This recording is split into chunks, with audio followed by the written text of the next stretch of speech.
নমস্কাৰ সবিশেষলৈ মই প্ৰাঞ্জল ফুকনে আপোনালোকক স্বাগতম জনাইছো এটা অতি দুখৰ বিষয় লৈ আজি আমি সবিশেষ আৰম্ভ কৰিব খুজিছো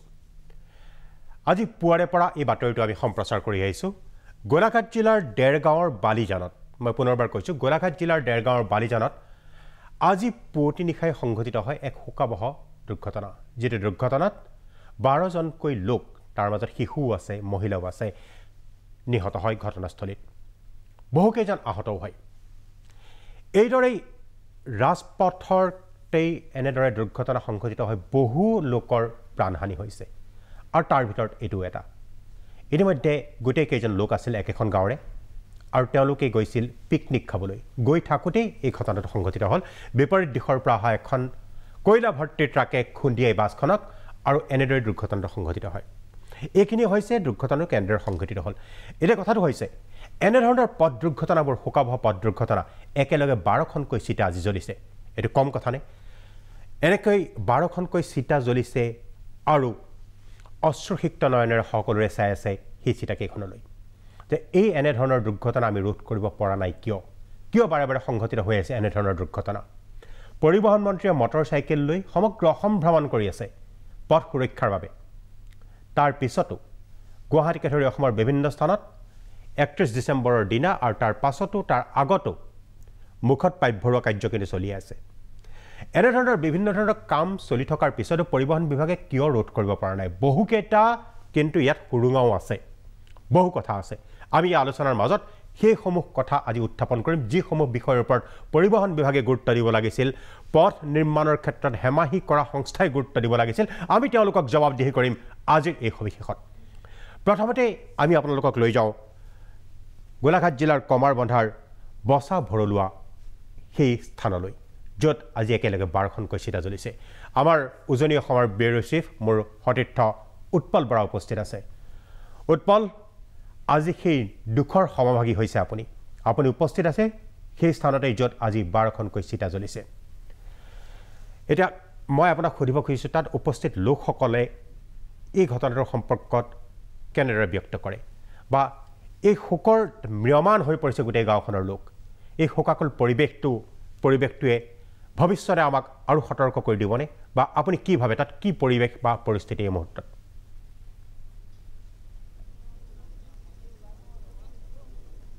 হয় প্ৰাঞ্জল ফুকন আসলতে 2024 তৃতীয়টো ৰাতিপুৱা আৰু এই তৃতীয়টো ৰাতিপুৱাই যিটো বাতৰি আসলতে আজি সংবাদ মাধ্যমৰ শিৰোনামা দখল কৰিছে এই বাতৰিটোৰ আটাইতকৈ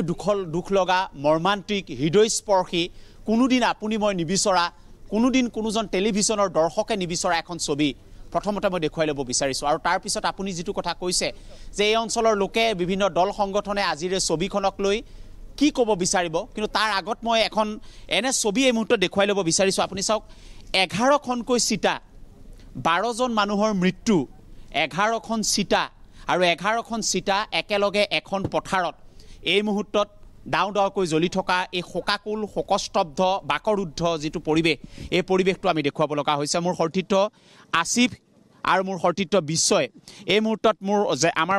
জ্যেষ্ঠ সতীৰ্থ গিৰিন বৰাৰ সহযোগত মই ইয়াৰ পৰা আপোনালোকক দেখুৱাই আছোঁ আৰু আন এজন আমাৰ সতীৰ্থ আব্দুল মান্নাফ এই মুহূৰ্তত যিটো সেই কাল অমানিশা নমাই অহা যিটো মূল ৰেড এলাৰ্ট এৰিয়া অৰ্থাৎ যিটো স্পট তাত আব্দুল মান্নাফে পোনপটীয়া সম্প্ৰচাৰ থাকিব কিন্তু মই আপোনালোকক এই গোটেই ছবিটো আপুনি চাওক গোটেই ছবিটো এবাৰ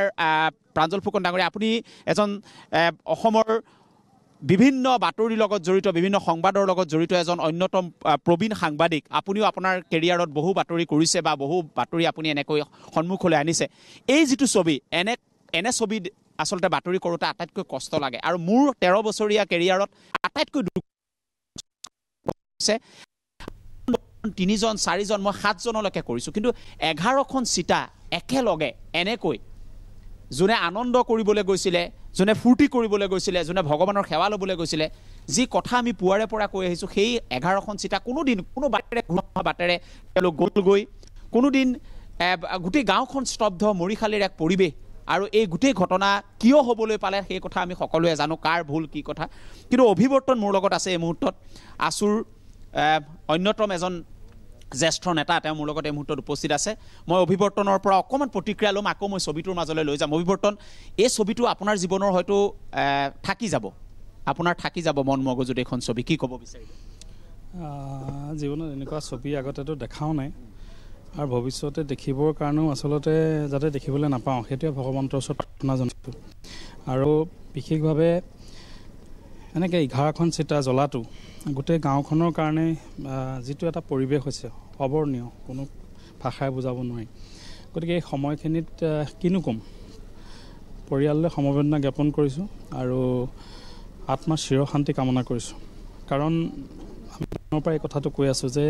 এই ঘটনাবোৰ ঘটাৰ মূলতে হৈ গ'ল এই নিৰ্মাণকাৰীৰ যিটো সংস্থা সেই সংস্থাটো সিহঁতৰ অকৰ্মণ্যতাৰ কাৰণে অবিজ্ঞানসন্মতভাৱে সিহঁতে নিৰ্মাণ কৰাৰ কাৰণে আজি এনেধৰণৰ ঘটনা ঘটিবলৈ পাইছে গতিকে আমি সেইকাৰণে কৈছোঁ যে তদন্ত আমি বিচাৰিছোঁ আৰু বিশেষভাৱে এই পৰিয়ালকেইটাৰ অৱস্থা কি হ'ব সেইটোও ভাবি আছোঁ মনে মনে কাৰণ এনেকুৱা পৰিয়াল হৈছে যে ঘৰৰ 3-4জনকৈ মানুহ মৃত্যুমুখত পৰিছে গতিকে সেই পৰিয়ালকেইটাৰ কি হ'ব সেই পৰিয়ালকেইটা কেনেধৰণে তেওঁলোক জীৱন যাপন কৰিব সেইটো আটাইতকৈ ডাঙৰ প্ৰশ্ন হৈছে কাৰণ আপুনি গম পাইছে যে এজন খুব ভাল খেতিয়ক আছিল তেওঁ নিজৰ ঘৰৰ পৰা ৰাতিপুৱা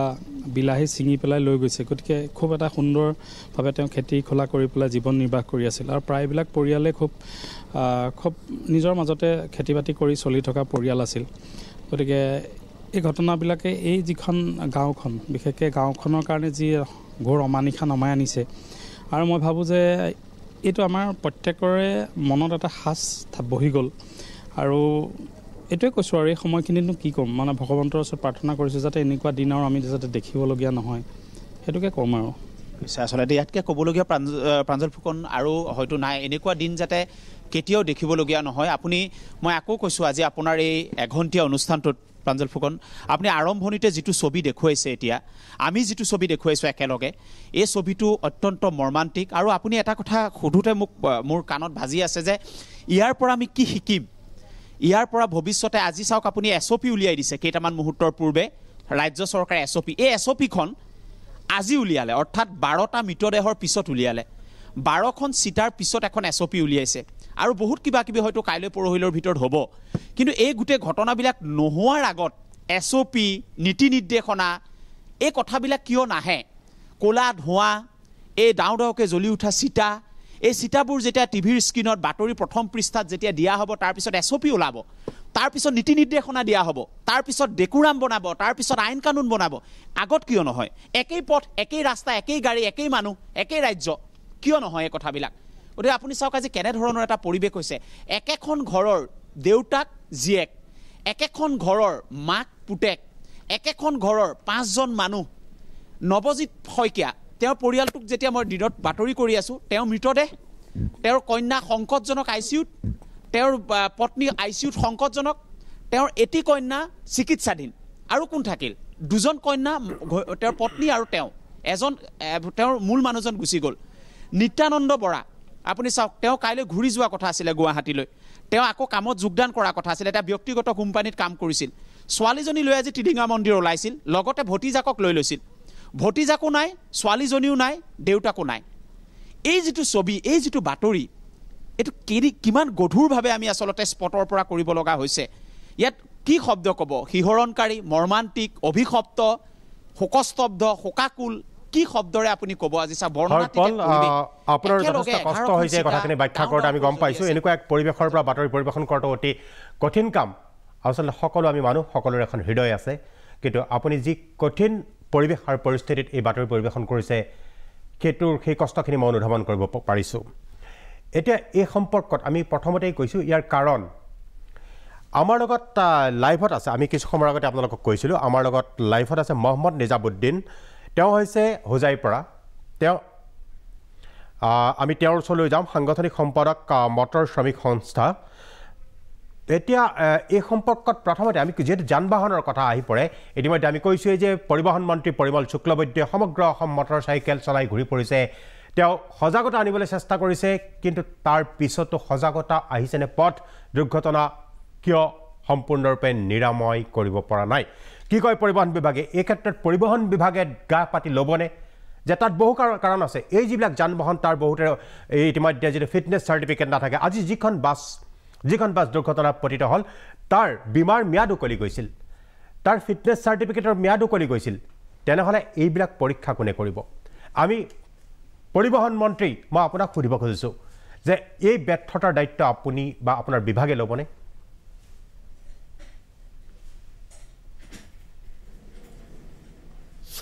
সফল বিফলেৰ কথা আমি কেনেকুৱা কম, কথা হৈছে এই ৰোড এক্সিডেণ্টবিলাক আমাৰ সমাজৰ প্ৰতিজন মানুহৰ কাৰণে এক ভয়ৰ কথা, এক ভীতিৰ কথা। আৰু আমি যি কথাটো লৈ আমি গৈ আছোঁ এইটো আমাৰ প্ৰাণৰ কথা লৈ গৈ আছোঁ। আমি কোনো পলিটিক্যাল এজেণ্ডা, ব্যক্তিগত এজেণ্ডা লৈ যোৱা নাই। আমি সব সমষ্টিত গৈছোঁ। আজি এই মুহূৰ্ততে ৬টা হ'ল আৰু আমি সকলোৰে ওচৰত আন্তৰিকতাৰে নিবেদন কৰি আছোঁ যে আমাৰ এইবিলাক কাৰণ মানি চলিব লাগে। এতিয়া কথা হৈছে মই খালি অকেলা গৈছোঁ নেকি? আপোনালোকতো গৈছে, আপোনালোক মানে মিডিয়া, মই য'ত গৈছোঁ ইয়াতেই মিডিয়া পাওঁ, তো তেওঁলোক যোৱা নাই নেকি? তেওঁলোকো গৈছে। সকলোৱে মিলি প্ৰয়াস কৰাৰ কাৰণে এই কথাটো কম যে ২২ আৰু ২৩ যিটো আপোনাৰ যিটো ডিচেম্বৰ ষ্টাডি, এই ষ্টাডিত আমি দেখিলোঁ ৯৩ গৰাকী মানুহ ২২তকৈ কম মৰিলে, প্ৰায় 100। এক মাহৰ ভিতৰত 100 কাম ডাউন হ'ল, প্ৰায় 37% কমিলে। এইটো মই কোৱা নাই যে মই মটৰচাইকেল চলাইছোঁ নৰ্মেল, আমি সকলোৱে মিলি এটা প্ৰয়াস কৰিছিলোঁ, সেইকাৰণে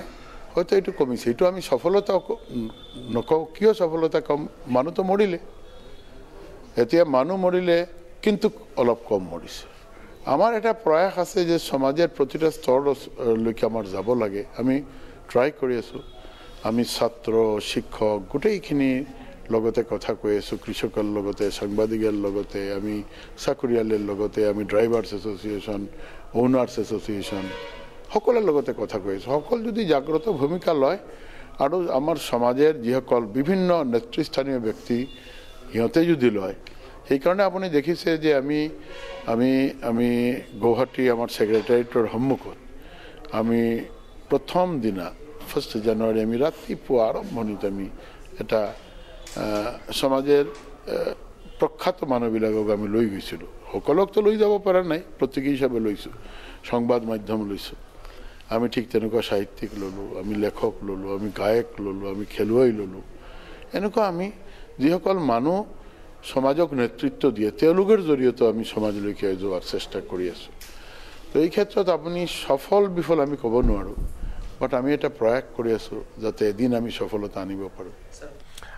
পৰিবহণ মন্ত্ৰী পৰিমল শুক্লবৈদ্যই ক'লে তেওঁ সফল বিফল তেওঁলোকে চেষ্টা কৰি আছে, কিন্তু এনেদৰে চেষ্টা চলি থাকিব, কিন্তু মৃত্যু ৰোধ হ'বনে নহয়। আমি এই মুহূৰ্তত আপোনালোকক লৈ যাব খুজিছোঁ গুৱাহাটীৰ ISBT-লৈ, য'ত উপস্থিত আছে মোৰ সতীৰ্থ সাংবাদিক আছিক হুছেইন। আছিক এখন যাত্ৰা আৰম্ভ কৰিব খোজা বাছত আছে, যাত্ৰীসকলৰ লগত আছে, চালকৰ লগত আছে। আছিক, এই দেৰগাঁও দুৰ্ঘটনাতে সমগ্ৰ অসম কঁপাই গৈছে যে সেইসকল আপুনি যিসকলৰ লগত উপস্থিত আছে, যাত্ৰী আছে, তেওঁলোকে যাত্ৰা আৰম্ভ কৰিব, চালক আছে, সেইসকল আজি এই পথ সুৰক্ষাৰ ক্ষেত্ৰত তেওঁলোকৰ মন্তব্য কি? পৰিবহণ বিভাগৰ সম্পৰ্কত মন্তব্য কি? প্ৰাঞ্জল ফুকন, প্ৰথমে আপুনি যিহেতু উল্লেখ কৰিছে যে এখন বাছ এতিয়া কিছু সময় পিছত এইখন বাছ যোৰহাট দিশে আগবাঢ়িব, আৰু এই যিখন বাছ মই দেখুৱাম, বাছখনৰ ভিতৰলৈ যাম, তাৰ পূৰ্বে দেখুৱাইছোঁ এই বাছখন সেই ৰাস্তাটোৰে যাব যিটো ভয়াৱহ যি মৰ্মান্তিক ঘটনা আজি দিনৰ ভাগত ঘটিছিলে। মই বাছখনৰ ভিতৰলৈ আহিছোঁ। এই যিখিনি চালক, এই বাছখনৰ যিখিনি পৰিচালনাৰ যিসকল লোক আছে, কেনেকৈ তেওঁলোকে জীৱন নিৰ্বাহ কৰে, কেনেকৈ তেওঁলোকে এই ঘন কুঁৱলীৰ মাজেৰে তেওঁলোকে বাছসমূহ চলায়। মই এই যিজন ড্ৰাইভাৰ তেখেতৰ চালকজনৰ কাষলৈ আহিছোঁ। অকণমান যদি আপোনালোকে, যিহেতু আজি এটা ঘটনা সংঘটিত হৈছে ৰাতিপুৱাই, যি এক ভাষাৰে প্ৰকাশ কৰিবলৈ নোৱাৰি, আপুনি ৰাতিপুৱা সেই স্থানটোৰে আহিছিলে, কি ক'ব বিচাৰিব? ঘন কুঁৱলীৰ মাজত কেনেদৰে আপোনালোকে? এইটো বৰ বেয়াকৈ হৈছে ঘটনাটো, এইটো আকৌ নেক্সট বিচাৰিবলৈ নাভাবোঁ। জনজীৱন চবকে ল'ৰা ছোৱালী আছে, মোক চবকে আছে, লেকিন চৰকাৰটো এইটো একো নকৰে। সুবিধা নিজে চাই মেলি চলোঁ, নিজে চেফ চাফ থাকোঁ, সেইকাৰণে যি হ'ব দেখা যাব। চৰকাৰৰ যি পৰিবহণ পৰিবহণ বিভাগৰ তেওঁলোকৰ যি ধৰণৰ অভিযান, সেই অভিযান ক'ৰবাত ব্যৰ্থ হৈছে নেকি? নাই হোৱা, এইটো গলত কৰিছে চৰকাৰে। আগত 10 লাখ 5 লাখ টকা আগত ড্ৰাইভাৰে ভৰিব ইমান পইচা হ'লেতো বিজনেছ কৰি খালোঁ হয় দিনে ৰাতি মই গাড়ী নচলালোঁ হয় চৰকাৰৰ বিৰুদ্ধে আইন যিটো আইন কানুন আনিছে এইটো বেয়াকৈ আনিছে এইটোতো বিৰুদ্ধ মই চব কৰিম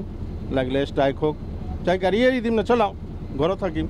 আজি যিটো ঘটনা সংঘটিত হৈছে এই ৰাজপথৰ মাজত আপোনালোকে তেনেকুৱা ধৰণৰ ঘটনাৰ সন্মুখীন হৈছে নেকি আগতে নাই হোৱা এনেকৈ নাই হোৱা দেখাও নাই হয় সৰু সৰু হয় সেইটোৱে আজি ৰাতিপুৱা আপুনি দেখি আহিছিলে নেকি দেখি আহিছোঁ এই দেৰগাঁও দেখি আহিছোঁ বৰ বেয়াকৈ হৈছে ভগৱান কাৰো এনেকৈ নকৰক মই চালকজনৰ কথা সুধিলোঁ এতিয়া মই ইয়াতে যাত্ৰী কেইজন আছে যিসকল যাত্ৰীয়ে এতিয়া ভ্ৰমণ কৰিব তেওঁলোকে নিজৰ ঘৰলৈ বুলি যাত্ৰা কৰিব বহুতো লোক আছে তেওঁলোকৰ মই ভাষ্য ল'ম তাৰ বাবে মই দেখুৱাইছোঁ এনেদৰেই আমগুৰি যোৰহাটত যোৱা সেই ৰাস্তাটোৰে যাব যিটো ৰাস্তাত আজি এক মৃত্যুৰ কিৰিলি ঘটিছিলে মৃত্যুৰ কিৰিলি আহিছিলে দাদা আপুনি ক'লৈ যাব মই আমগুৰি যাম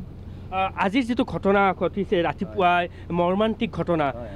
এনেদৰে আপোনালোকে যোৱাৰ যি যাত্ৰা আপোনালোকে সদায় অহা যোৱা কৰে ভয় লাগেনে কেতিয়াবা আচলতে কি হয় আমি এতিয়া যাম আমাৰ ইয়াত 50জন যাত্ৰী যাব গোটেই 50জন যাত্ৰী আচলতে গোটেই জীৱনৰ দায়িত্বটো ড্ৰাইভাৰজনেই সুচাৰুৰূপে পালন কৰিব লাগিব গতিকে ড্ৰাইভাৰজনৰ ওপৰত গধুৰ দায়িত্ব আছে তাত গতিকে আৰু মই দেখিছোঁ কিছুমান ড্ৰাইভাৰ কি হ'ল নতুন ড্ৰাইভাৰো মানে চলায় আৰু কিছুমানে কি হয় ড্ৰিংকছ কৰি চলায় আৰু আটাইতকৈ ডাঙৰ কথাটো হ'লকৈ যিটো গতি গাড়ীখনৰ গতিটো আচলতে নিয়ন্ত্ৰণত যাব লাগে যাতে এক্সিডেণ্ট হ'লেও আমাৰ জীৱনৰ একো ক্ষতি নহয় গতিকে তেনেদৰে যদি ড্ৰাইভাৰে সুচাৰুৰূপে ড্ৰাইভ কৰে তেনেহ'লে আমি নিশ্চয় একো কাৰো ক্ষতি নহয় বুলি আমি ভাবোঁ ৰাজপথত যি ধৰণে যি নৱবৰ্ষৰ সময়ত বা বিহুৰ সময়ত যে পৰিবহণ বিভাগে যি ধৰণৰ তেওঁলোকে অভিযান চলায় সেই অভিযান ক'ৰবাত কি হয় চৰকাৰে যথেষ্ট পদক্ষেপ লৈছে সেইটো আমি চৰকাৰক ধন্য দিছোঁ কিন্তু পদক্ষেপ লৈছে যদিও বৰ সফলতা হৈছে বুলি আমি নাভাবোঁ মানে যিহেতু আজি যিটো হৃদয়বিদাৰৰ ঘটনা মৰ্মান্তিক ঘটনা আমিও খুব দুখ পাইছোঁ গতিকে ধন্যবাদ আসিফ মই পুনৰ আহিম আপোনাৰ ওচৰলৈ কিছু সময়ৰ পিছত মই এবাৰ পুনৰ উৎপল বৰাৰ ওচৰলৈ যাব খুজিছোঁ সেই স্থলীত সৰুপথাৰৰ বিধায়ক আহি উপস্থিত হৈছে এতিয়া হয় হয় উৎপল বৰা মই আপোনাৰ ওচৰলৈ আহিছোঁ হয় প্ৰাঞ্জল ফুকন মই পোনপটীয়াভাৱে এই মুহূৰ্তত হয় প্ৰাঞ্জল ফুকন শুনি আছে আপুনি মোৰ লগত বিশ্বজিৎ ফুকন উপস্থিত আছে সৰুপথাৰৰ বিধায়ক মই তেখেতৰ পৰা এই গোটেই পৰিৱেশটোক লৈ তেখেত উপস্থিত হৈছে উৎপল মই এটা প্ৰশ্ন উনুকিয়াই দিব খুজিছোঁ আপোনাক প্ৰথম কথা গোটেই পৰিৱেশটো আৰু বেলেগকৈ ক'বলৈ হয় হয় এইকাৰণে উনুকিয়াই দিব খুজিছোঁ কাৰণ বিধায়ক বিশ্বজিৎ ফুকনে এটা প্ৰশ্ন উত্থাপন কৰিছিলে NHIDCL-এ যিটো যিচোৱা পথ নিৰ্মাণ কৰিছে সেই পথছোৱা নিৰ্মাণত যথেষ্ট গাফিলতি হৈছে সেইচোৱা পথত গাড়ী চলোৱাটো কি কঠিন সেই চলোৱাসকলেহে বুজি পায় কাৰণ তাত কোনো ডাইভাৰ্চন নাই সেই পথছোৱা নিৰ্মাণৰ ক্ষেত্ৰত বাৰম্বাৰ অৱহেলা কৰা হৈছে আৰু বিশ্বজিৎ ফুকনে এই বিষয়টো উত্থাপন কৰিছিলে উজনি অসমৰ বহুকেইজন বিধায়কে এই NHPCDCL-ৰ বিষয়াক মাতি আনিছিলে আৰু বিষয়টো বিশ্বজিৎ ফুকনে উত্থাপন কৰিছিলে না মই বিশ্বজিৎ ফুকনৰ ডাঙৰীয়াৰ পৰা সেই কথাটো ল'ম কাৰণ তেখেতে গোটেই কথাটো আনিছিলে কিন্তু তাৰ আগত প্ৰথমতে গোটেই পৰিৱেশটোক লৈ আপুনি কি ক'ব বিচাৰিব তাৰপিছত মোৰ এটা প্ৰশ্ন আছে আপোনালৈ মই আচলতে ক'বলৈ একোৱেই নাই ইমান এটা দুখৰ কথা ইমান এটা মৰ্মান্তিক কথা খালি মই যিসকল মানুহে সামাজিক মাধ্যম ব্যৱহাৰ কৰে যিসকল মানুহে মিডিয়া ব্যৱহাৰ কৰে এটা অনুৰোধ কৰিছোঁ যে এনেকুৱা ধৰণৰ ঘটনা যেতিয়া ঘটে এই ঘটনাবোৰৰ ফটো বা এই ঘটনাবোৰৰ ভিডিঅ' যাতে খুব বেছিকৈ প্ৰচাৰ নকৰে এইবিলাক চাবলৈ মানুহে খুব কষ্ট পায় আজিও মই শুনিছোঁ তাত ৰাতিপুৱা দুৰ্ঘটনা হওঁতে তাত এনেকুৱাও মানুহ ওলাইছে যি ভিতৰত থকা মানুহক উলিওৱাতকৈ ভিডিঅ' কৰাত গুৰুত্ব দিছে গতিকে মানৱীয়তাৰ খাতিৰত যাতে এনেকুৱা ধৰণৰ ঘটনাবিলাক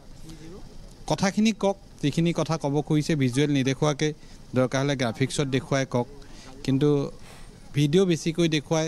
একেলগে শুই থকা গোটেইকেইটা মৃতদেহ দেখুৱাই যাতে মানুহৰ মনবিলাক আৰু কষ্ট দিয়া যাতে নহয় মই সকলোকে মই ঠিক ছ'চিয়েল মিডিয়া ইলেক্ট্ৰনিক মিডিয়া মই সকলোকে অনুৰোধ কৰিছোঁ ধন্যবাদ জনাইছোঁ এই কথাটো হয় তাৰ সমান্তৰালভাৱে এটা কথা আজি আহিছে এই গোটেই ঘটনাটোৰ বাবে কিছু কথা এতিয়া কাৰক ইতিমধ্যে উদ্ঘাটন কৰা হৈছে তাৰ এটা অন্যতম কাৰণ হ'ল যে আপুনি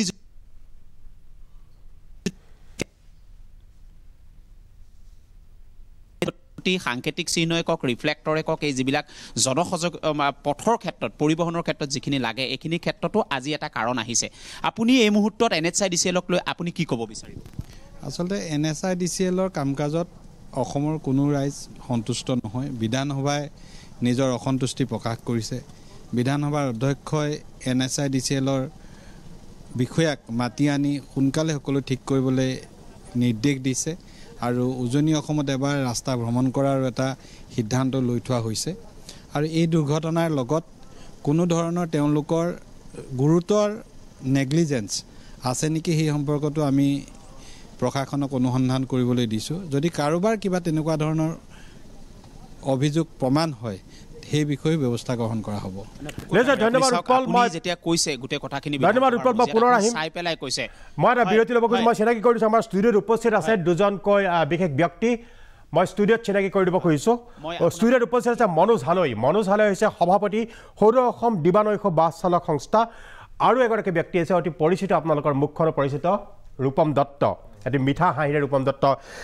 নিশ্চয় লাইফ অফ এ ড্ৰাইভাৰ অতি জনপ্ৰিয় এখন উপন্যাস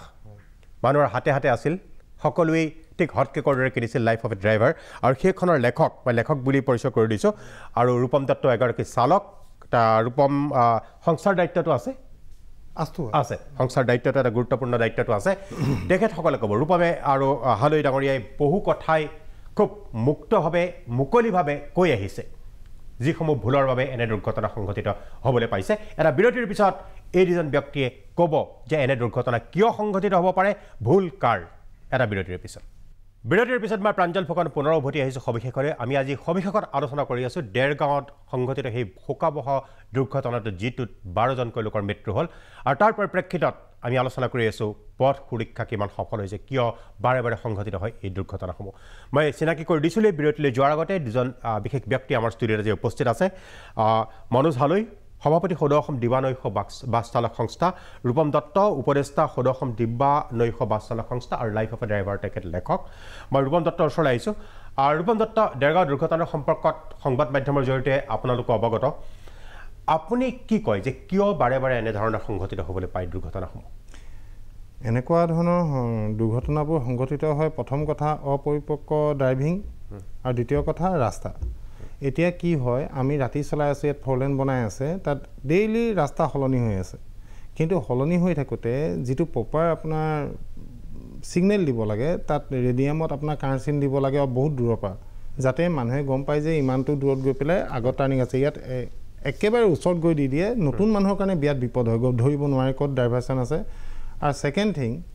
সদায় দিনত চলাই থকা মানুহ এজনে যি সদায় দিনতে গাড়ী চলায় ৰাতি নচলায় তেনেকুৱা এটা মানুহ এজনে পিকনিকত ৰাতি 2:30 বজাত গাড়ীখন লৈ যেতিয়া ওলাই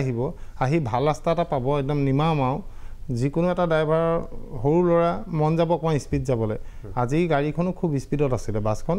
আৰু ডাইভাৰচনৰ প্ৰব্লেমৰ কাৰণে বা ট্ৰাকখন আহি ফটকৈ আগত ওলাই দিলে এতিয়া ইয়াত ভুল আমি নেশ্যনেল হাইৱেকো দিব লাগিব আল্ট্ৰা বাছৰ ড্ৰাইভাৰজনকো দিব লাগিব আৰু ট্ৰাকৰ ড্ৰাইভাৰজনকো দিব লাগিব মানে এটা সংমিশ্ৰণত আজি এই কাণ্ডটো হ'ল আৰু এই তিনিটাৰ ভুলৰ কাৰণে আজি আমি 12-13জনকৈ আমি মানুহ হেৰুৱালোঁ মই মনোজ হালৈ সুধিব খুজিছোঁ মনোজ হালৈ ডাঙৰীয়া যিখন আল্ট্ৰা বাছ সেইখনৰ দুটা তথ্য আমি পাইছোঁ যে এটা কথা হৈছে সেইখনৰ ম্যাদ উকলি গৈছিল বীমাৰ ম্যাদ উকলি গৈছিল দ্বিতীয় কথা বাছখনৰ ফিটনেছৰ ম্যাদ উকলি গৈছিল তেনেহ'লে তেনেকুৱা এখন বাছ কিয় পথত চলাই থাকিবলৈ অনুমতি দিয়া হ'ল পৰিবহণ বিভাগে কি কৰিছিল চাওক এতিয়া ফিটনেছটো হ'ল আপোনাৰ বডিৰ তো বডিৰ সদায় মানে যিহেতু তেওঁ ফিটনেছ ফেল হৈছে তো একচুৱেলি পৰিবহণ বিভাগে চাব লাগিছিলে যে ফিটনেছটো কিয় ফেল হ'ল কিমান দিনৰ কাৰণে আছিলে তো সেই বস্তু চাই কিনে মালিক পক্ষক জনাব লাগিছিলে যে ফিটনেছ ফেল হৈছে আপুনি গাড়ীখন ৰিপেয়াৰিং কৰক গাড়ীখন ডেমেজ হৈছে তো এইটো প্ৰশাসনৰ বা এইটো আপোনাৰ হেৰিৰ দায়িত্ব সেইখিনি পৰিবহণ বিভাগৰ দায়িত্ব সেই বস্তুটো চাব লাগে তো আজি গাড়ীখন যিহেতু সেই জেগাত এটা দুৰ্ঘটনা হৈছে তো দুৰ্ঘটনাৰ কাৰণে আমিও বহুত মানে আমি দুখ পাইছোঁ কাৰণ তেনেকুৱা যাতে আৰু ভৱিষ্যতলৈ কাৰো নহয় তো আৰু ৰাস্তাৰ যিটো গতি তো ৰাতি গ'লে এদিনীয়া মানুহ যদি ৰাতি গাড়ী চলাই যায় তেতিয়াহ'লে মানে কি বহুত দূৰৰ পৰাই চিন্তা ভাৱনা কৰি যাব লগা হয় কিয় ৰাস্তাটোত যদি ক'ৰবাত ড্ৰাইভাৰেজ আছে তাত কোনো ৰিফ্লেক্টৰ মানে ছিংগেল নাই পটককৈ যাই মানে দেখা পোৱা যায় যে আগত ড্ৰাইভাৰজন আছে তো সেইটো সময়ত হয়তো কিছুমান গাড়ীৰ ব্ৰেক কমজুৰি হ'ব পাৰে ব্ৰেকে কামো নকৰিব পাৰে তো সেই মুহূৰ্তত সেই মানুহজনে কি কৰিব তো আজি যিটো ৰাতিপুৱা দুৰ্ঘটনা আছে দুৰ্ঘটনাৰ কাৰণে ধৰক গাড়ীখন স্পীডত আছিল সি চাগে গম নাপালে ইফালে ট্ৰাকখনো পটককৈ উলিয়াই দিলে সেই হিচাপত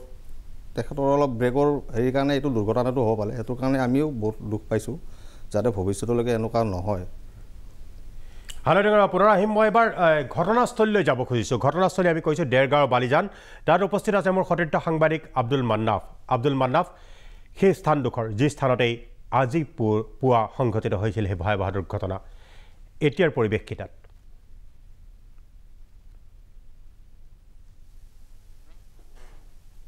আজি পুৱতি নিশা প্ৰায় 4:30 মান বজাত যি ঘটনা সংঘটিত হৈছিলে দেৰগাঁও বালিজান মই বালিজানৰ সেই দুৰ্ঘটনা অঞ্চলতে উপস্থিত আছোঁ বৰ্তমান ককাবহ দুৰ্ঘটনা বুলি ক'ব পাৰি মই সমগ্ৰ বিৱৰণীৰ বিষয়ে এই মুহূৰ্তত মই দীঘলীয়া নকৰি মই ঘটনা সম্পৰ্কে কিছু প্ৰত্যক্ষদৰ্শী আছে মই প্ৰথম প্ৰত্যক্ষদৰ্শীজনৰ পৰাই মই প্ৰথম প্ৰতিক্ৰিয়া ল'ব বিচাৰিম আপুনি যিহেতু সেই মুহূৰ্তত আছিলে মই যদি কওঁ এখন দোকান আছিলে এই দোকানখনৰ সন্মুখতে আপোনাৰ সমগ্ৰ ঘটনা সংঘটিত হৈছিলে আপুনি প্ৰথম অৱস্থাৰ পৰা প্ৰথমটো শব্দৰ পৰা আপুনি শুনিছে কেনেধৰণে পাইছিলগৈ আপুনি কি হৈছিলে সেই মুহূৰ্তত কেনেধৰণৰ মৃতদেহবিলাক তাত আছিলে আৰু যিসকল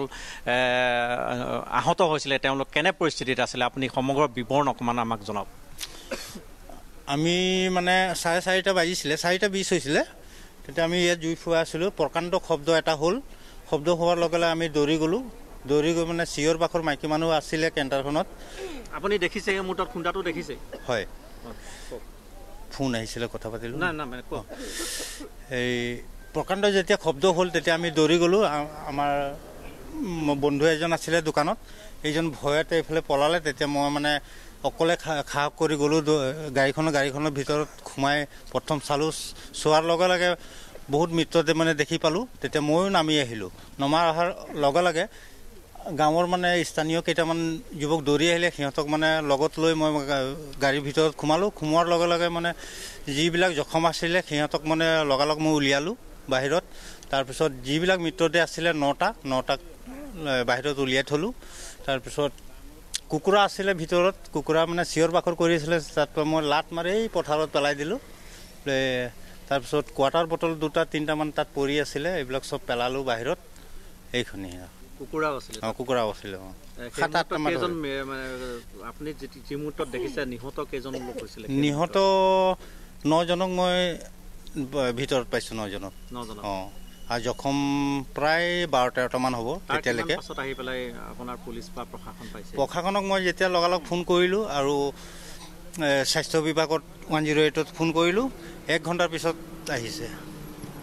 হয় প্ৰথম যিজন প্ৰত্যক্ষদৰ্শী আছিলে তেখেতৰ পৰা আমি প্ৰতিক্ৰিয়া ল'বলৈ যত্ন কৰিছিলোঁ এই মুহূৰ্তত তেখেতে ইতিমধ্যে আমাক সমগ্ৰ ঘটনা সম্পৰ্কে আমাক বিৱৰণী কৰিছে কিন্তু কথাটো ইয়াৰ প্ৰথম যিটো উৎস আচলতে সেই যিখন কয়লাবাহী ট্ৰাক সেই ট্ৰাকখন বেলেগ এটা ট্ৰেকত কিয় আহিল সেই উৎস আমি বিচাৰি পাইছিলোঁ ইয়াৰ পৰা 500 মিটাৰ দূৰত যিখন ডাইভাৰচন বোৰ্ড আছিলে সেই ডাইভাৰচন বোৰ্ডখন আচলতে অবিবেচকী কাণ্ড বুলি ক'ব পাৰি NHIDCLৰ অবিবেচকী কাণ্ডৰ কাৰণে সেই ডাইভাৰচন বোৰ্ডখন দেখি হয়তো ট্ৰাক চালকজনে আন এটা ট্ৰেকত যিটো বিপৰীত দিশৰ পৰা অহা ট্ৰেকত গুচি গ'ল আৰু যাৰ পৰিণতিত সন্মুখী এই ঘটনা সংঘটিত হ'ল মই প্ৰতিক্ৰিয়া ল'ব চেষ্টা কৰিম ছাত্ৰ মুক্তি সংগ্ৰাম সমিতি আছে সঘনাই সংঘটিত হয় দেৰগাঁৱত এনে দুৰ্ঘটনা এয়া আজি প্ৰথম নহয় আৰু এয়াই শেষ বুলি প্ৰতিবাৰে কোৱা হয় কিন্তু শেষ নহয় আকৌ এনেধৰণৰ ঘটনা সংঘটিত হৈয়ে থাকে কি হৈছে আচলতে আমাৰ যিটো এই নিৰ্মাণকাৰী সংস্থাই আচলতে ইয়াৰ কিবা বিসংগতি বুলি অভিযোগ উত্থাপিত হৈছে কেনেধৰণৰ প্ৰকাশ কৰিব প্ৰথম কথাটো হৈ গ'ল চাওক আমি পোনপ্ৰথমে আজি যোনটো ঘটনা সংঘটিত হ'ল দেৰগাঁৱত পুৱতি নিশা আমি ছাত্ৰ মুক্তি সংগ্ৰাম সমিতিয়ে তেখেতৰ প্ৰত্যেক পৰিয়াললৈকে আমি সমবেদনা আৰু তেখেতসকলৰ মৃতকৰ আত্মাৰ চিৰশান্তি কামনা কৰিছোঁ আৰু আমি এটা কথা ক'ব বিচাৰিছোঁ আচলতে এনে ঘটনা হ'বলৈ পালে কেলে যোনটো নিৰ্মাণকাৰী সংস্থা আছে গণপতি আপোনাৰ কনষ্ট্ৰাকশ্যন এই গণপতি কনষ্ট্ৰাকশ্যনক আমি পূৰ্বতো আমি ছাত্ৰ মুক্তি সংগ্ৰাম সমিতি কৃষক মুক্তি সংগ্ৰাম সমিতিয়ে তেওঁলোকৰ যোনখিনি চাইণ্টিফিক প্লেন থাকিব লাগে আচলতে 4 লেনযুক্ত ৰাস্তা নিৰ্মাণৰ কাৰণে তেওঁলোকৰ সেই 4 লেনযুক্ত ৰাস্তা নিৰ্মাণৰ ক্ষেত্ৰত চাইণ্টিফিক প্লেন কোনো নাই আপোনালোকে দেখিবলৈ পাব যাৰ পৰিপ্ৰেক্ষিততা আচলতে অতি সোনকালে বা সঘনে আচলতে এই বালিজানৰ পৰা আৰম্ভ আৰম্ভ কৰি ডেৰগাঁও যিমানখিনিলৈকে আচলতে 4 লেনযুক্ত ৰাস্তা নিৰ্মাণ হৈ আছে সঘনে মাহেকত অন্তত 20টা হ'লেও আপোনাৰ দুৰ্ঘটনা সংঘটিত হ'বলৈ দেখিবলৈ পোৱা যায় ইয়াৰ মূলতে আচলতে দায়ী যোনটো কনষ্ট্ৰাকশ্যন কোম্পানী আছে সেই কনষ্ট্ৰাকশ্যন কোম্পানীটো আচলতে সম্পূৰ্ণৰূপে দায়ী আৰু আমি ছাত্ৰ মুক্তি সংগ্ৰাম সমিতিয়ে এটা কথা ক'ব বিচাৰিম যে আমি ছাত্ৰ মুক্তি সংগ্ৰাম সমিতিয়ে ইতিমধ্যে ইয়াৰ বিৰুদ্ধে আমাৰ গোলাঘাট জিলাৰ যোনগৰাকী আয়ুক্ত মহোদয় আছিল তেখেতসকলক বা যোনটো নিৰ্মাণকাৰী সংস্থা আছিল তেওঁলোকৰ আগত আমি এই তেওঁলোকৰ যিখিনি বিসংগতি আছিল এইখিনি অৱগত কৰিছিলোঁ কিন্তু আজিও নহ'ল সেইখিনি সেই আচলতে সেই কথাখিনিয়ে তেওঁলোকে আচলতে জনসাধাৰণৰ কথা নুশুনি এটা গণসংগঠনৰ কথা নুশুনি জনসাধাৰণৰ আচলতে যোনখিনি কথা বতৰা থাকে সেইখিনি আমি উপস্থাপন কৰি লৈ পেলাই কৈছিলোঁ যে আচলতে এই ৰাস্তাটো সম্পূৰ্ণৰূপে বিসংগতিপূৰ্ণ যদি বিসংগতিপূৰ্ণ নহ'লহেঁতেন আজি আচলতে এনেকুৱা ধৰণৰ দুৰ্ঘটনা সংঘটিত নহ'লহেঁতেন মই এজন আপোনালোকে যিহেতু আজি দেখা গৈছিল যে আপোনাৰ খন্তেক পূৰ্বে আপোনালোকে শ্ৰদ্ধাঞ্জলি এক ব্যৱস্থা কৰিছে আৰু মৃতকৰ আত্মীয়ৰ আত্মাৰ বাবে আপোনালোকে প্ৰাৰ্থনা কৰিছে আৰু যিসকল চিকিৎসাধীন আছে তেওঁলোকক সোনকালে আশু আৰোগ্য কামনা কৰিছে স্থানীয় হিচাপে আপোনালোকে গোটেই ঘটনাটো কেনেধৰণে ব্যক্ত কৰিব হয় এইটোতো একটা হৃদয় বিদাৰক ঘটনা যেহেতু নেকি আমি কেতিয়াও নভবা নিচিন্তা কৰা এটা ঘটনা এনেকৈ সংঘটিত হৈ গৈছে আৰু আমি এই ৰাষ্ট্ৰীয় ঘাইপথত আমি নিজেই বসবাস কৰোঁ আমাৰ কাষতে নিচে কাষতে এনেধৰণৰ ঘটনা কিন্তু আমি কেতিয়াও দেখা নাছিলোঁ যিটো ঘটনা আজি পুৱা 4:30 বজাত ইয়াত সংঘটিত হ'ল সঁচাকৈ দুৰ্ভাগ্যজনক আৰু আমি পুনৰাবৃত্তি এনেকুৱা ঘটনা নহওক বুলি আমি অসম ছাত্ৰ জনতা ছাত্ৰ সন্থাই আমি ভগৱানক অনুৰোধ জনাইছোঁ আৰু ধন্যবাদ জনাইছোঁ আব্দুল মান্নাফ মই এটা বিৰতি লওঁ বিৰতিৰ পিছতেই মই পুনৰ আহিম এই আলোচনাৰ মাজলৈ বিৰতিৰ পিছত মই প্ৰাঞ্জল ফুকন পুনৰ উভতি আহিছোঁ সবিশেষলৈ আজিৰ সবিশেষত আমি আলোচনা কৰি আছোঁ ডেৰগাঁৱত সংঘটিত সেই শোকাবহ দুৰ্ঘটনাটোক লৈ এই দুৰ্ঘটনাটোৰ বিভিন্ন কাৰণ কিয় সংঘটিত হ'ল কিয় দুৰ্ঘটনাসমূহ এনেদৰে সংঘটিত হয় তাৰ বিভিন্ন দিশৰ পৰা বিষয়টো আমি আলোচনা কৰি আছোঁ এইবাৰ মোৰ লগত হোজাইৰ পৰা লাইভত আছে মহম্মদ নিজামুদ্দিন তেখেতে যে সাংগঠনিক সম্পাদক সদৌ অসম মটৰ শ্ৰমিক সংস্থা মহম্মদ নিজামুদ্দিন আপোনাক স্বাগতম জনাইছোঁ আমাৰ এই আলোচনালৈ প্ৰথম কথা হ'ল ডেৰগাঁৱৰ যিটো দুৰ্ঘটনা এনেধৰণৰ দুৰ্ঘটনাবোৰ কিহৰ বাবে সংঘটিত হ'বলৈ পাৰে বা কিয় সংঘটিত হয় আপুনি মটৰ শ্ৰমিক সন্থাৰ এগৰাকী নেতৃস্থানীয় ব্যক্তি এগৰাকী নেতা আপোনাৰ দৃষ্টিকোণৰ পৰা কিয় সংঘটিত হয় এনে দুৰ্ঘটনাসমূহ ভুল কাৰ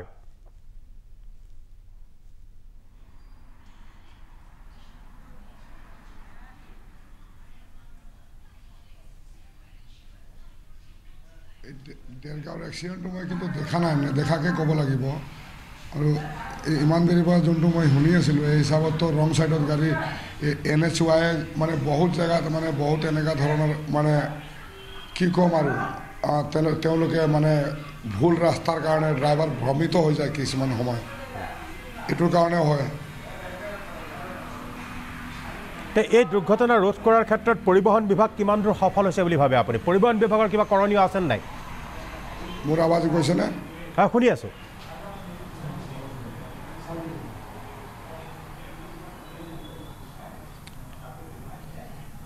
আছে ছাৰ মোৰ ক'বলগীয়াতো বহুত আছে এক্সিডেণ্ট ৰোধ কৰাৰ ক্ষেত্ৰত আজি চাওক অল অভাৰ ইণ্ডিয়াত যিমান ৰাস্তা বনাইছে কেইটা ৰাস্তাত ৰাস্তা কিনাৰত পাৰ্কিং আছে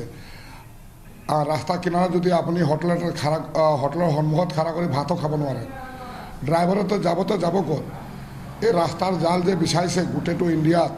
মই এটা ট্ৰাক ড্ৰাইভাৰ মই 30 বছৰ ড্ৰাইভাৰী কৰি আছোঁ এই যে ৰাস্তাৰ জাল বিচাৰিছে আপুনি দেখক গুৱাহাটীৰ পৰা ওলাই আহোঁতে কেইটা পাৰ্কিং আছে ড্ৰাইভাৰে যে ৰাস্তাৰ কিনাৰত অকণমান গাড়ীটো ছাইড কৰি পেলাই কি কয় চাহ একাপ খাব ভাত এসাঁজ খাব গাড়ী থ'বলৈ জেগা আছে জানো বহুত ক্ষেত্ৰত এই পাৰ্কিঙৰ কাৰণে ড্ৰাইভাৰে আৰাম নাপায় এই আৰাম নথকাৰ কাৰণেও কিন্তু এক্সিডেণ্টটো হয় কিন্তু চকুত টোপনি লাগি পেলাই গাড়ী লৈ যাবলগীয়া হয় আৰু যদি গাড়ী লৈ নগ'লে ৰাস্তা কিনাৰৰ ছাইড কৰিলে পুলিচে আহি পেলাই অনলাইন ফাইন মাৰি দিব DTOয়ে আহি পেলাই অনলাইন ফাইন মাৰি দিব ড্ৰাইভাৰে যাব ক'ত এই ক্ষেত্ৰত কিছু ড্ৰাইভাৰক যাবলৈতো ৰাস্তা নেদেখোঁ এটা ৰোডে দেখোঁ ৰোডৰ ওপৰতো খাৰা কৰিব নিদিব তো ড্ৰাইভাৰেতো পথাৰত লমাই পেলাই গাড়ী খাৰা কৰিব নোৱাৰে এইটো এটা কিন্তু বহুত চিন্তনীয় কথা কিন্তু মহম্মদ নিজামুদ্দিন মই আপোনাক সুধিব খুজিছোঁ কিছু ক্ষেত্ৰত কিছু সংখ্যক অভিজ্ঞতা নথকা চালককো ব্যৱহাৰ কৰা হয় যি অনভিজ্ঞ চালক অতি কম বয়সীয়া চালক যাৰ কাৰণে সাধাৰণতে দুৰ্ঘটনা সংঘটিত হ'বলৈ পায় বুলি এটা অভিযোগ আছে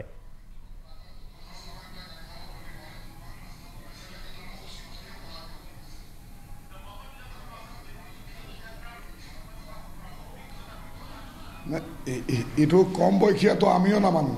কম বয়সত যদি সি গাড়ী চলায় তাৰ গাড়ী চলোৱা অভিজ্ঞতাটো কিমান থাকিব সি এক্সিডেণ্ট কৰিবই আৰু মই এই খাছ কৰি পেলাই এটা চেক্টৰত দেখোঁ আমাৰ গাড়ী লাইনত এই ডাম্পাৰত আপুনি মই কম 99% ইয়া 80% ইয়া 90% ড্ৰাইভাৰ একদম কম বয়সীয়া তেওঁলোকৰ লাইচেঞ্চো নাথাকে আপুনি অক্সৰ চেকিঙত বহিলে চাব তেওঁলোকৰ লাইচেঞ্চ নাথাকে কিছুদিন পথাৰত ট্ৰেক্টৰ চলালে ট্ৰেক্টৰ চলাৰ পিছত তেওঁক ডাম্পাৰ এটা ধৰাই দিব এইটো ক্ষেত্ৰতো কিন্তু এক্সিডেণ্ট কিন্তু হয় এই যে ডাম্পাৰকেইটা যে এক্সিডেণ্ট হয় বহুত ক্ষেত্ৰত আমি দেখা পাইছোঁ একদম কম বয়সীয়া ল'ৰা আৰু তেওঁক ড্ৰাইভাৰী কৰিবলৈ অভিজ্ঞতা নাথাকে এইটো কাৰণে এক্সিডেণ্ট হয় তেনেহ'লে এই যে কম বয়সীয়া ড্ৰাইভাৰ বা কোনো লাইচেঞ্চৰ ক্ষেত্ৰত সন্দেহৰ অৱকাশৰ সৃষ্টি হৈছে এইবিলাকৰ ক্ষেত্ৰত পৰিবহণ বিভাগৰ একো কৰণীয় নাই নেকি কেৱল পথ সুৰক্ষাৰ সপ্তাহ পাতিলেই সকলো শেষ হৈ যাব নেকি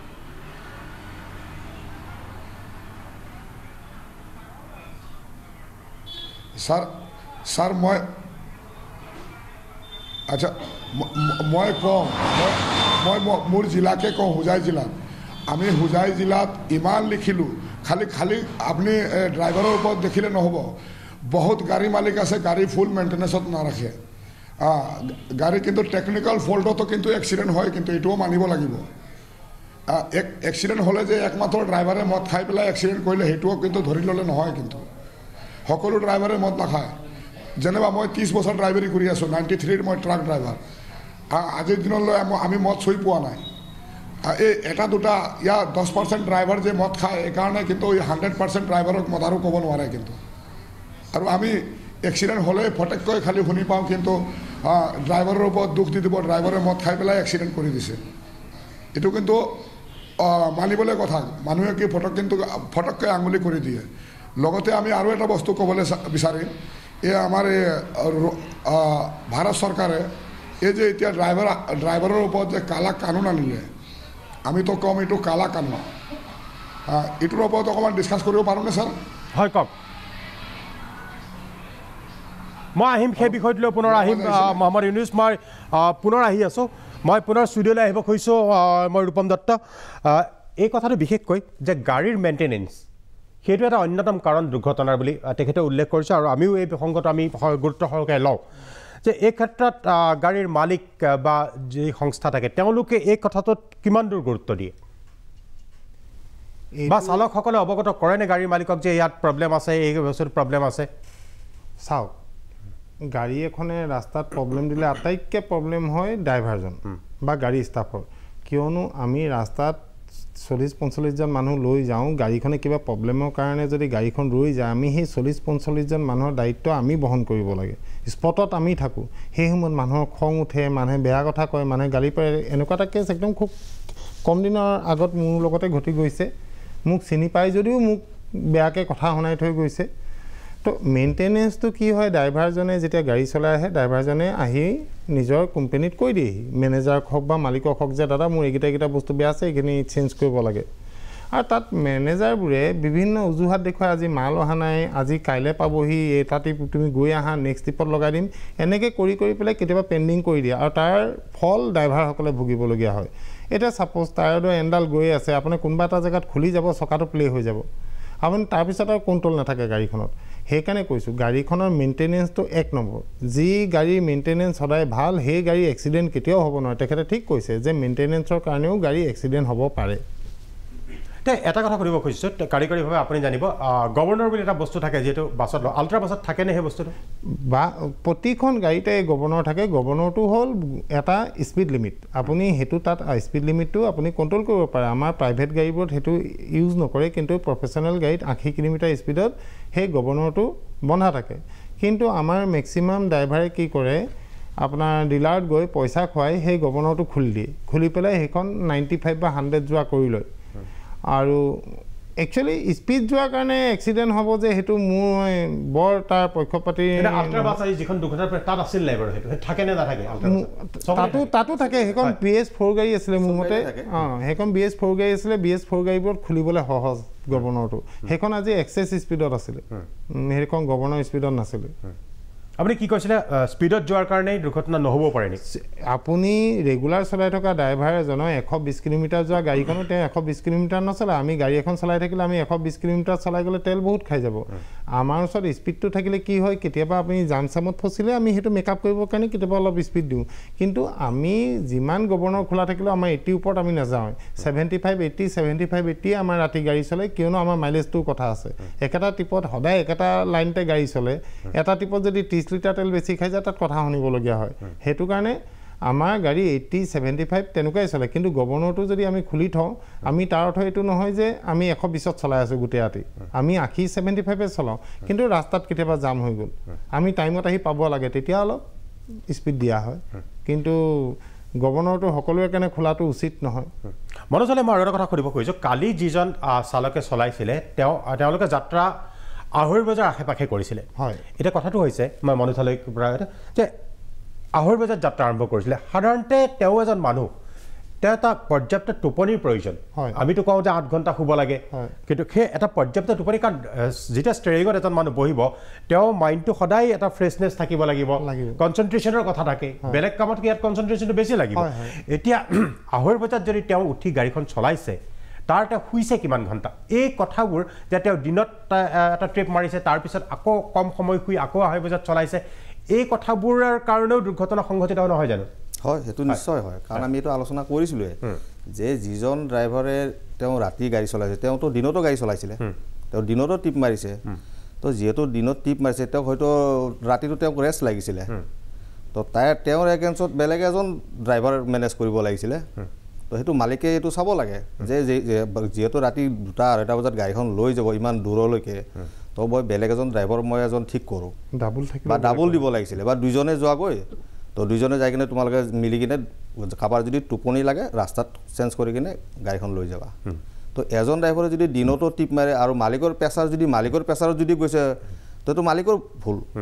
কিয় তেওঁ যদি মানে কি দিনত চলা আকৌ যদি ৰাতি চলাব লগা হৈছে তেওঁ নিশ্চয় টোপনি লাগিছে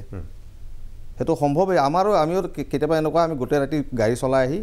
আকৌ আমি যদি দিনত শুব নোৱাৰোঁ আকৌ নেক্সট ডে আমি যাবৰ কাৰণে আমাৰ অসুবিধা হয় আমি কিন্তু কণ্টিনিউ আমি গাড়ী চলাই থাকোঁ ৰাতি তথাপিতো আমাৰ অসুবিধা ৰাতি আমাৰ টোপনি লাগে তো সেই গতিকে যদি তেখেতে যদি দিনতো চলাইছে ৰাতিও চলাইছে নিশ্চয় টোপনিৰ মানে ৰাতি চলোৱা প্ৰেক্টিছ নথকা প্ৰেক্টিছ এটা ৰাতি সিহঁতৰ চলোৱা প্ৰেক্টিছ নাই ক'ত কি আছে তেওঁলোকে গম নাপায় সেইখিনি ৰাস্তাত আমি জানো বেয়া আছে বুলি আমি সদায় চলোঁ গতিকে আমি জানো আমি দূৰৰ পৰা আমি সেইটো আমি কণ্ট্ৰল কৰি আহোঁ যে এইখিনি ৰাস্তা বেয়া আছে আমি এইখিনি আস্তে যাওঁ তেওঁ গম নাপায় তেওঁ যিহেতু সেইটো লাইনত নচলে তো চাগে তেওঁ সেই সময়টোত টোপনিৰো যোগ লাগিছে মানে আৰু এনেকুৱা হয় আমি জানো যে টোপনি লাগিলে মানুহ সদায় এক্সেলেটৰত বেছিকৈ ভৰিটো যায় ক'ত কি হয় মানে মাইণ্ডটোৱে কাম নকৰা হৈ যায় টোপনি লাগিলে এক্সেলেটৰত ভৰিটো বেছিকৈ আৰু চকুটো আপোনাৰ মেল খাই থাকিব কিন্তু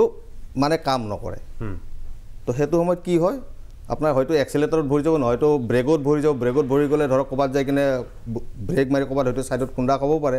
আৰু এক্সেলেটৰত ভৰি গ'লে তেওঁ গম নাপালে আগফালৰ পৰা গাড়ীখন পটককৈ আহি গ'ল সেই সময়ত তেওঁৰ দুৰ্ঘটনাত পৰিব লগা হৈছে আৰু যিটো কথা ওলাইছিলে যে কম বয়সীয়া চালক ব্যৱহাৰ কৰা হয় বা বিশেষকৈ ডাম্পাৰ চালকৰ ক্ষেত্ৰত এটা প্ৰশ্ন উত্থাপন হৈছিলে তেখেতেও কৰিছিলে যে ডাম্পাৰ দুৰ্ঘটনা যথেষ্ট সংঘটিত হয় এই ডাম্পাৰ চালকসকলৰ ক্ষেত্ৰত পৰিবহণ বিভাগে মই ধৰক কোনো ব্যৱস্থা লোৱাই দেখা নাই ডাম্পাৰৰ যিটো এক্সিডেণ্টৰ বাতৰি আমি প্ৰতিদিনেই দেখুৱাই আহিব লগা হৈছে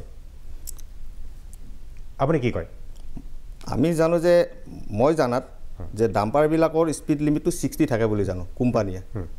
কিন্তু আমি ৰাস্তাত দেখোঁ যে সিহঁতে 60ৰ ওপৰত দৌৰে আমাৰ লগে লগে যায় আমি নাইট চুপাৰো আমি পাতা নহয় আমাক মানে এনেকুৱাকৈ অভাৰটেক কৰি যায় আমি মোটামুটি 70 মান থাকোঁ সিহঁতে 70 ওপৰত গুচি যায় গাড়ী তো সেই বস্তুটো কেনেকৈ সিহঁতে কৰিছে তো এইটো সিহঁতে টিপ বেছি মৰাৰ কাৰণে কৰিছে নে কিহৰ কাৰণে যিটো প্ৰশাসনে এইটো বা এইটো হেৰি কিয় মানে হেৰি নলয় তেওঁলোকৰ চকুৰ আগেদি গাড়ীখন গুচি যায় এনেকুৱাকৈ যায় যেনে এখন মাৰুতি কাৰহে গৈছে তেনেকুৱা ছিষ্টেমত যায় আৰু যিসকল ড্ৰাইভাৰবিলাকে চলাই থাকে ঠিক আছে তেওঁলোকৰ অভিজ্ঞতা এটা লৈছে চলাব লাগে কাৰণ তেওঁলোকৰ এখন ঘৰ সংসাৰ আছে কিন্তু তেওঁৰ নথি পত্ৰখিনি আছে নাই ভালদৰে গাড়ী চলাব পাৰে নে নোৱাৰে সেই বস্তুটো চাব লাগে প্ৰশাসনে বা মালিক পক্ষই চাব লাগে যিহেতু মালিক পক্ষই গাড়ী এখন এৰি দিব ৰাস্তাত তো ৰাস্তাত এৰিলে যে ড্ৰাইভাৰজন ঠিকেই আছে নাই ভালদৰে চলাব পাৰে নে নহয় তেওঁৰ নথি পত্ৰ ঠিকেই আছে নাই সেই হিচাপতে ড্ৰাইভাৰজনক এৰি দিব লাগে মই বিৰতি ল'ব খুজিছোঁ বিৰতিৰ পিছত মই পুনৰ ৰূপম দত্তৰ ওচৰলৈ আহিম ৰূপম দত্ত মই বিশেষকৈ আজি দুৰ্ঘটনাটো সংঘটিত হোৱাৰ অন্যতম কাৰণ হিচাপে এই পথছোৱাৰ ওপৰতে দুখ দিয়া হৈছে আৰু সেই পথেদি ইতিমধ্যে নিজেই গাড়ী চলাই যোৱা বহু লোকেই কিন্তু এই অসুবিধাটোৰ কথা কৈছে বহু লোকেই কৈছে যে ব্যক্তিগত গাড়ী চলাই যোৱা মানুহেও কৈছে যে হয় এই পথছোৱা কিন্তু সাংঘাতিক মৰণ ফাণ্ড হৈ পৰিছে তে এই পথছোৱাৰে আপোনালোকে নিতৌ অহা যোৱা কৰে সেই সম্পৰ্কত মই আপোনাৰ পৰা এটা মন্তব্য বিচাৰিম এটা বিৰতিৰ পিছত বিৰতিৰ পিছত মই প্ৰাঞ্জল ফুকন পুনৰ উভতি আহিছোঁ সবিশেষলৈ আমি আলোচনা কৰি আছোঁ দেৰগাঁৱত সংঘটিত এই শোকাবহ দুৰ্ঘটনাটোৰ প্ৰেক্ষাপটত বিভিন্ন দিশ এইবাৰ মই পৰিবহণ মন্ত্ৰীক পুনৰ সুধিব খুজিছোঁ যে নথিপত্ৰ পৰীক্ষা কৰা হয় নে নহয় যান বাহনসমূহৰ কাৰণ আজিৰ যিখন বাছ দুৰ্ঘটনাত পতিত হ'ল সেই বাছখনৰ বীমাৰ ম্যাদ উকলি গৈছিল আৰু ফিটনেছৰ ম্যাদো উকলি গৈছিল তেনেহ'লে পৰিবহণ বিভাগে সেইসমূহ পৰীক্ষা কৰে নে নকৰে বা কিয় কৰা নাছিল যান বাহনেৰ হয় আমাৰ যান বাহনেৰ উপৰত আপনালোকে দেখিছে যে যোৱাবাৰতকৈ এইবাৰ তাৰ আগৰবাৰতকৈ যোৱাবাৰ আমি বহুতখিনি যিসকল নথিপত্ৰ মানে ম্যাদ মুকলি মানে হেৰি হৈ গৈছে এক্সপায়াৰ কৰিছে আমি তেওঁলোকৰ ফালৰ পৰা বহুতখিনি ফাইনো আমি ৰিয়েলাইজ কৰিছোঁ ফাইন লোৱা মানে কেতিয়াবা ৰাইজে ভাবে যে ফাইনটো আমি লৈছোঁ কিয় যে আমাৰ চৰকাৰৰ টকাৰ কাম কথাটো এনেকুৱা নহয় কথাটো ফাইনটো মানে যিসকলে আমি অনুৰোধ কৰি কৰি যিসকলে কথা নুশুনে এতিয়া নথিপত্ৰ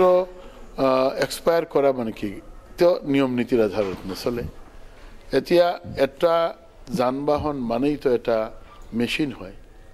সেই মেচিনটো চলোৱাৰ ক্ষেত্ৰত যদি এজনে সঠিক নিয়ম নীতিৰ অধীনত নচলায় তেনেহ'লে স্বাভাৱিকভাৱে এক্সিডেণ্ট হ'ব মানুহ মৰিব এতিয়া আপোনাক সৰু এটা এক্সাম্পল আমি দিওঁ আপোনালোকে চাওক আমাৰ এভিয়েশ্যন ছেক্টৰত যেতিয়া এয়াৰপৰ্টত আমি যাওঁ যেতিয়া আমি উঠো কেতিয়াবা 25 বছৰ 30 বছৰৰ পুৰণা আমি এয়াৰক্ৰাফ্টত উঠো কিন্তু আমি নিশ্চিন্ত উঠো কিয় উঠো যে ইয়াৰ গ্ৰাউণ্ড ইঞ্জিনিয়াৰে কৈ দিয়ে যে এইটো অ'কে ফৰ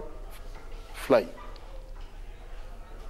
আমি যেতিয়া উঠো তেতিয়া আমাৰ মনত আহে যে এইটো একেবাৰে হেৰিৰ কাৰণে সাজু আছে কোনো তেওঁৰ ডিফেক্ট নাই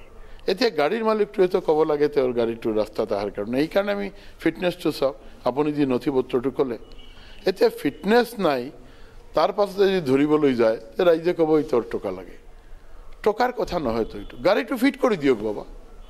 তেতিয়াহ'লে আমাৰ আৰু কোনো তোমাৰ লগতে কোনো কথা নাই এইবিলাক কথাৰ কাৰণে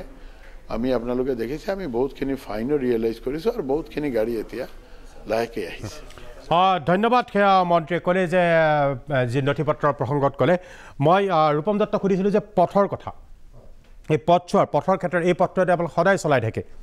যে এই পথছোৱাৰ যিটো আজি অৱস্থা যিটো দোষ হিচাপে অন্যতম দোষ হিচাপে চিহ্নিত হৈছে আপুনি কি কয় হয় এইটো ৰাস্তাটো এটা কাৰণ হয় কিন্তু এতিয়া যিহেতু ৰাস্তাটো বনাই আছে তো তাত আমি কিছুমান ছেক্ৰিফাইচ কৰিবই লাগিব কাৰণ গাড়ীখনটো ৰখাই থ'ব নোৱাৰি সেই ৰাস্তাটোতো ওপৰেদি পাৰ কৰি পেলাই দিব নোৱাৰি আমি সেইফালেদি যাবই লাগিব সেই কথাটোকে মই কৈছোঁ ৰেগুলাৰ চলাই নথকা ড্ৰাইভাৰে ৰাতি গাড়ীখন লৈ পেলাই যাব নালাগে কিয়নো তেওঁলোকে দিনত হ'লে বহুত দূৰলৈকে দেখে বাওঁফালে সোঁফালে চব দেখে ৰাতি অকল লাইটৰ পোহৰে যিমানখিনিলৈকে দেখে সিমানখিনিলৈকে দেখে মোৰ বোধেৰে এনেকুৱা পিকনিক চিকনিকলৈ গ'লে ইমান ৰাতি যাব নালাগে ওচৰ জেগালৈ যাব লাগে আৰু অকণমান জনা বুজা ড্ৰাইভাৰক হাতত লৈ যাব লাগে মই জনাত যিজন ড্ৰাইভাৰে আল্ট্ৰাখন চলাইছে তেওঁ নাইট ছুপাৰো ড্ৰাইভাৰ আছিলে তেওঁ নাইট ছুপাৰো চলাইছিলে মই শেহতীয়াকৈ গম পাইছোঁ তেখেত এক্সপিৰিয়েঞ্চ ড্ৰাইভাৰ কিন্তু মোৰ মতে তেখেতে বহুত দিন আল্ট্ৰা চলাই আছে ৰাতি তেওঁ গাড়ী চলোৱা নাছিলে তো সেইকাৰণে হয়তো ইয়াত টোপনি জালত হালুদাই কোৱাৰ নিচিনাকৈ এক্সেলেটাৰ দাব খাই গৈছে আৰু নহ'লে ৰাস্তাটো তেওঁ ডাইভাৰশ্যনৰ কথা তেওঁ গম পোৱা নাছিলে এই দুটাৰ কাৰণে হ'ব আৰু ইয়াত আটাইতকৈ ডাঙৰ কথা হ'ল যেতিয়া এনেকুৱা ৰাতি ইমান ফুল স্পীড গাড়ীবোৰ অহা যোৱা কৰে তাত ডাইভাৰশ্যন ক'ৰবাত থাকিলে ছিগনেলটো দূৰৰ পৰাই দিয়াটো অতি জৰুৰী ইয়াত আটাইতকৈ মেজৰ ভুল আছে হাইৱে ভুল আছে আৰু এই ক্ষেত্ৰত চালকসকলেও অভিজ্ঞ চালকক ব্যৱহাৰ কৰিব লাগে আৰু এই ক্ষেত্ৰত মই বনভোজ খাবলৈ যোৱাসকলকো অনুৰোধ কৰিছোঁ যে এনেদৰে নিশাৰ ভিতৰতে ইমান দূৰ জেগালৈ গৈ নিজৰ বিপদ এনেদৰে মাতি নানিব সকলোকে ধন্যবাদ জনাই আজিলৈ এই সবিশেষৰ পৰা আমাৰ প্ৰাঞ্জল ফুকনে বিদায় লৈছোঁ ধন্যবাদ